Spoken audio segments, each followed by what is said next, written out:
At the end of World War II, when the Nazi leaders were being tried in Nuremberg, and they were in their prison cells awaiting trial, and a psychologist was given the job of interviewing these Nazi leaders in their prison cells, talking to them. And one of them wrote a book. He kept a diary, he kept notes, and he records in his book a conversation he had with Hermann Goering, second in command to Hitler, head of the Luftwaffe, and he asked, well, how come the German people went along with Hitler? And Goering said, well, of course, people don't want war. Some poor Slav, this was Goering's word, I don't know what the word is in German, but this is how they translated it. Some poor Slav working on a farm, he doesn't want to go to war, but he can be convinced, he can be propagandized, he can be told there's an enemy out there that must be defeated, he can be told that this is done for the country, this is done for the people, and then you can mobilize a population for war. And this is true, Goering said, in any country. That last part of it was interesting to me. It's not just totalitarian governments, it's not just tyrannical governments that propagandize their people for war, it's so-called democratic liberal governments. And of course that has happened in this country again and again and again, where people have been deceived, people have been lied to, and we're now aware of all the lies and deceptions that have been told in connection with this war in Iraq. But the history of government lies and deception in order to get the people of the country to go to war, that goes way back. I mean, how else can governments get people to go to war? It goes back to the Mexican War. It goes back to the war in Cuba. It goes back to the Philippines. It goes back through all the wars that we've fought. Deception, lies, and that's how they do it. So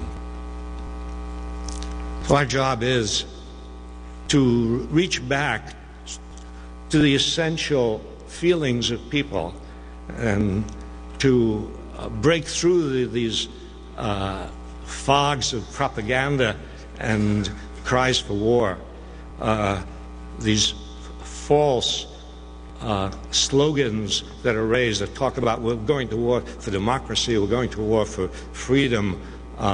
We now have a history which shows that all these so-called wars for freedom and democracy have not brought freedom and democracy to any of the people that we've waged war against.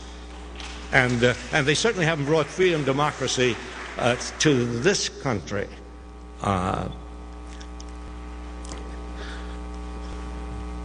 And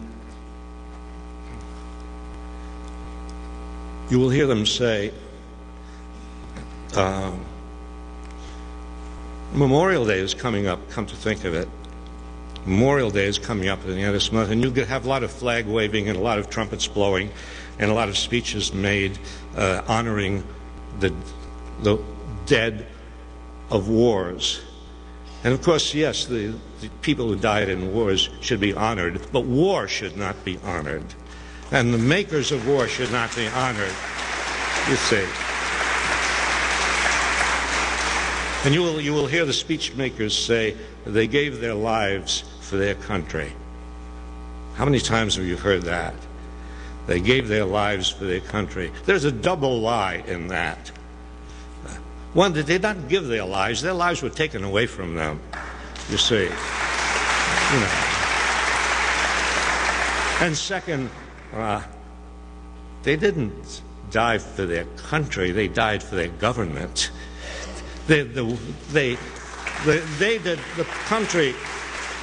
country did not profit from their deaths.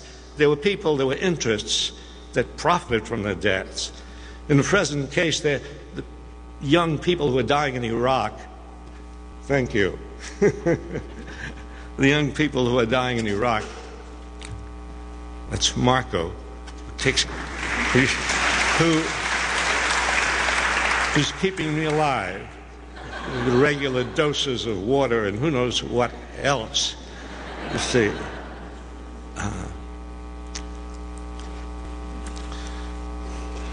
but the young people who are dying in Iraq are not dying for the country. It's a terrible thing to say the country is not benefiting from their deaths. They're dying for Bush and Cheney. They're dying for Halliburton and the corporations that make money out of war.